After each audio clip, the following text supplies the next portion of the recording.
Достар, арнамызға жазылып еңбекті бағалауды ұмытпаңыздар. Лайк басыңыз, пікір қалдырыңыз. Жаңа видеоларды бірінші болып көргіңіз келсе, қоңырау белгішесін қосыңыздар. Тұлпарды тезегінен таныған қанай сыншы. Күндердің бірінде қазақтың атақты атбегі әрі сыншысы Толыбай қайтыс болып, оның енді ғана 10 жасқа толған Қанай деген ұлы бір байға малай болып, жылқы бағып жүргенде елдеріне жау шауып, Қаршадай Қанайды жау қалың жылқымен бірге байлап алып кетеді. Сөйтіп, сыншының баласы жау қолына түседі. Қараған деген хан оған қозы бақтырып қояды. Қаршадай Қанайдың ел жұртымен туған жеріне деген сағынышына ауыр азаппен ащы таяқ қосылып, оның көз жасын көл қылады. Қайғы қасіретпен бір жыл өте шығады. Бір күні таңертең Қанай қозысын өріске айдап бара жатып, жылқының бір қу басын тауып алады. Байқап қараса, ол тұлпардың басы екен. Қанай тұлпардың басын таныған замандақ, сыншы әкесі есіне түсіп, басты құшақтай алды. Зарлаттың жастай тәңірім, осылай ме еді әмірің? Қу басын көріп тұлпардың, езілді өкпе бауырым. Сені тұлпар басы деп кім айтады, дүние-ай? Мені сыншы ұлы деп кім таниды, дүние-ай? Деп зарлай жөнереді.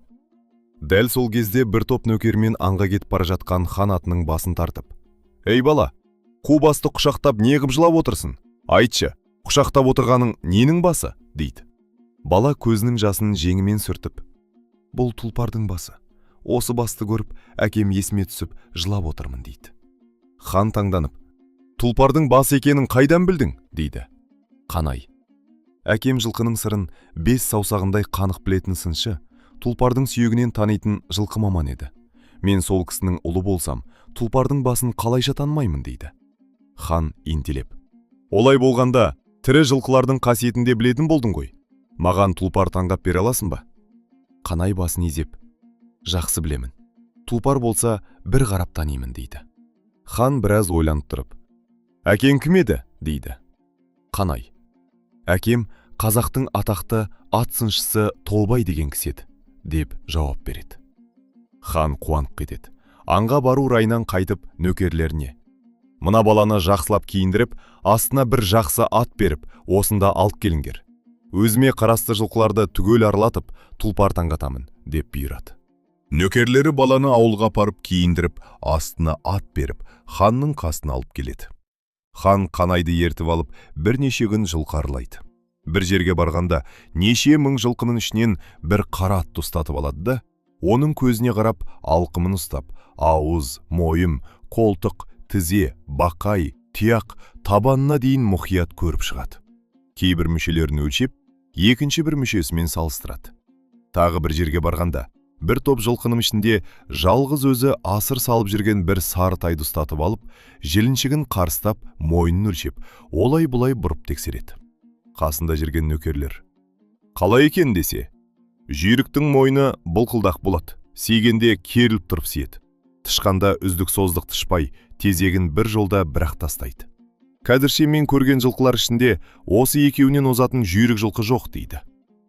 Қуанышы қойнына симаған хан: «Бұл екеуі неше жылдан бері бәйге бермей жүрген Мошанның күрең атымен Қаленнің қаратынан озала ма?» деп сұрайды. Қанай оған: «Ол аттарды мен көргенім жоқ қой. Егер ол аттарды көрсем, қайсыларының озатын деп басып айтып берер едім. Бүгін сонша көп жылқы көрсем де, көзіме бір тұлпар түспеді» дейді. Хан басын изеп: «Тұлпарды бір көргенде ақ танисың ба?» дейді.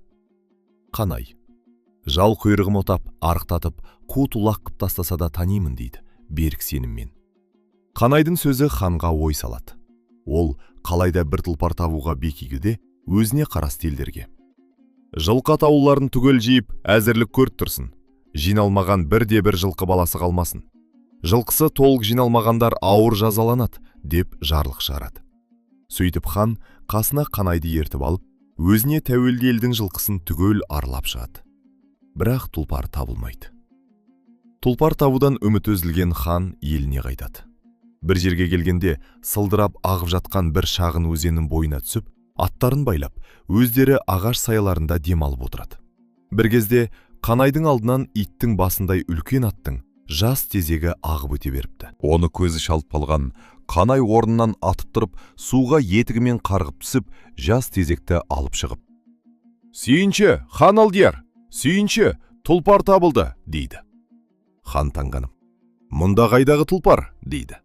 Қанай қолындағы жылқының жас тезегін көрсетіп, міне, хан алдияр, мынау осы қазір ғана тасталған тұлпардың тезегі. Осы судың жоғарғы жағында тұрған болу керек, дейді. Хан оған сенбей, ей, байғұс-ау, оның не ерекшелігі бар? Оның бәрі бір жылқының жас тезегі ғой. Қанай ханға таяй түсіп, бұл нақ тұлпардың тезегі. Тұлпардың қаса сүйегі кең, ішегі жуан болатындықтан, мынадай жуан, мынадай үлкен тезекті әдеттегі жылқылар тастай алмайды, деп қос шеңгеліндегі тезекті жерге тастағанда, тезек бөлінбей, алып құмырсқаның илеуіндей болып төңкеріліп түсіпті. Міне, бұл нағыз тұлпардың тезегі.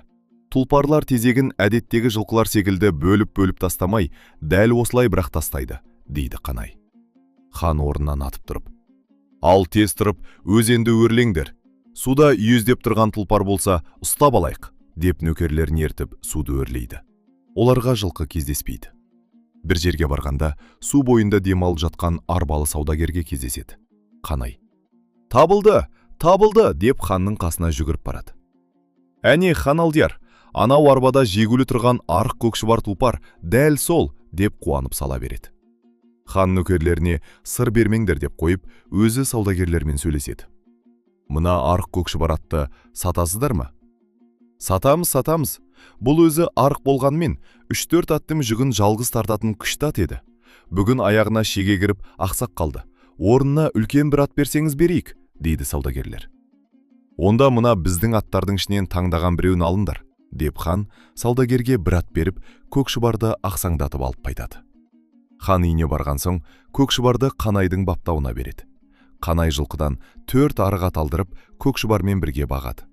Әкесінен көргені бойынша 5 атты күндіз-түні мәпелеп бағып, әбден семіртеді. Бір күні Қанай ханға барып, хан алдияр, көкшібармен бірге баққан 4 аттың бірін сойғызыңыз, жілік майын көрейін, дейді. Хан нөкерлеріне бір атты алдырып сойғызады. Қанай оның жілігін шақ көрсе, жілік майы қарала екен. Оны көрген Қанай, хан алдияр, көкшібарыңыздың жілік майы да дәл осындай қарала екен. Бұл тұлпарыңыздың әлі толмағандығының белгісі, дейді. Сөйтіп көкшібар тұлпарды баптап баға береді. Көкшібар тұлпар күн сайын құлпырып, көркіне көз тоймайтын болады. Арада 6 ай өткенде екінші атты сойғызып, жілік майын көрсе, майы және де қарала екен. 9 ай болғанда 3-ші атты сойғызып көрсе, жілік майы және де толық ағармапты. Дәл 12 ай өткенде 4-ші атты сойғызып, жілік майын көрсе, кемігіне дейін ағарған екен. Сонымен Қанай көкшібар тұлпарды ұстап жаратуға кіріседі. Алдымен 3 күн арқандақ қояды. Онан соң әр күні кеште олай-бұлай жетелеп бусандырып, түнімен таң асырып қояды да, таңертең күн қызғанша жайылтып, онан соң азырақ терлетіп, таң асырады. Осылайша күндіз азырақ жайылтып, кеште терлетіп, түнде байлаумен 15 күнді өткізеді. 15 күннен соң мініп терлетіп, суытып жүріп тағы 15 күнді өткізеді.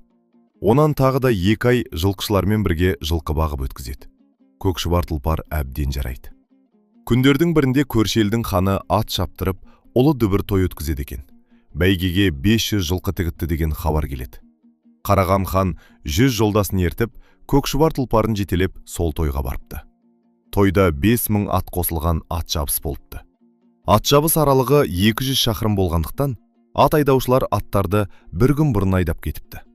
Қанай көкшібар тұлпарға өзі мініпті. 2 дағар, 1 арқан, тағы бір бұрау алыпты. Кетерінде ханға, хан алдияр, жігіттеріңіз сақ тұрсын. Көкшібар сөзсіз алдымен келеді. Жігіттеріңіз ұстап тоқтатпаса, мұны тоқтатуға менің шамам келмейді. Ең абзалы 2 мықты діңгек орнатып, 7 қабат керме керіп қойсын, деп кетіпті. Ат айдаушылар шабандоздарды межелі жерге апарып қондырып, ертесі ерте тұрғызып, жарыстырып қоя беріпті. Сыншының баласы Қанай астына 2 дағар құмды теңдеп, шапқанда қопаңдамау үшін арқанмен тартып байлап, бұрау салып алатты. Жел жаққа шығып алып, көкшібар тұлпарым қоя береді. Бір кезде тұлпары қызып, терлей бастайды. Қызған сайын адымы ашылып, қатарындағы аттардан бір-бірлеп оза бастайды. Қанай астындағы дағардың үстіңгі жағын тесіп қояды. Тұлпар шапқан сайын құм бұрқылдап төгіліп, тұлпардың қарқына өдей түседі. Бір кезде тұяғы әбден қызып, құстай ұшады. Қанай арқанды қиып жібереді. құм салған дағар түсіп қалады. Көкшібар тұлпар жебедей ысқырып, ат біткеннің бәрін басып озып, бәйгеден жалғыз өзі келеді. Ханның нөкерлері Көкшібар тұлпарды керген арқанға тартып жүріп, әрең тоқтатады. Сөйтіп хан 500 жылқы бәйге алып, асып-тасып қайтады. Ауылға келген соң, сыншының баласы Көкшібар тұлпарды қандырып суармай, жарытып жайылтпай байлап тастайды. Тұлпарға жаны ашыған хан сыншының баласынан сұрайды: «Әй қанай, мына тұлпарды неге суға қандырып, шөпке тойдырмай байлап тастадың?» Қанай күліп: «Тұлпарыңызды суға қандырмаған себебім, қатты қиналған ат бір жолда суды қанып шетін болса, денесі босап, ажары қайтады да, қайта оңалмай жүнін тастайды. Тойғызбаған себебім, қиналған аттың шегі босап баурап тұратындықтан, ас қорыту қабілеті төмен болады. Егер осындай күйде тойындырып жіберсек, ат дертке шалдығып, екінші бәйгеге қосуға жарамай қалады. Сондықтан мұны 3 күннен соң суға қандырып, бидайды сүтке бөрттіріп, аз-аздан тойындырам» дейді. Бала ел жұртын сағынады. Бір күні көк төбеге шығып, кеңес құрып отырған ханның қасына Көкшібар тұлпарды мініп келіп: «500 жылқын тірәне, тұлпар мінген тұрар ма? Енді мені сұрама, Құдай төбеңнен ұрар ма? Тұлпар тегін табады, ер жігіт елін табады. Қош, сау тұр. Елім мен жерінді сағындым, еліме кеттім», деп тұлпардың басын бұрып, елін бетке алып шаба жөнеледі. Хан нөкерлерін атқа қондырады, бірақ барлығы жете алмай, шаң қауып қала береді. Сол күні сыншының баласының әпкесі түс көріп, елін жиып былай дейді: «Түсімдегі хабарға қарағанда, інім тұлпарға мініп, қашып келе жатқан сияқты. 7 қабат керме арқан тартыңдар, болмаса інін де тұлпар да мерт болады», деп 7 қабат арқан кергізеді. Әпкесінің түс айтқандай дәл келіп, түс мезгілінде Көкшібар тұлпар даланы дүбірлетіп, артына будақ-будақ шаң тастап, ауылға таяпты. Ауыл адамдары қаумалап, тұлпарды кермеге қарай бейіндепті. Тұлпар 7 қабат арқанның 6 қабатын үзіп, 7-ші арқанға барғанда әрең тоқтапты. Сөйтіп сыншының баласы сыншылық өнерімен, ақыл парасатының арқасында аман есен ел жұрт туыс-туғандарымен қауышыпты. Достар, арнамызға жазылып еңбекті бағалауды ұмытпаңыздар. Лайк басыңыз, пікір қалдырыңыз. Жаңа видеоларды бірінші болып көргіңіз келсе, қоңырау белгішесін қосыңыздар.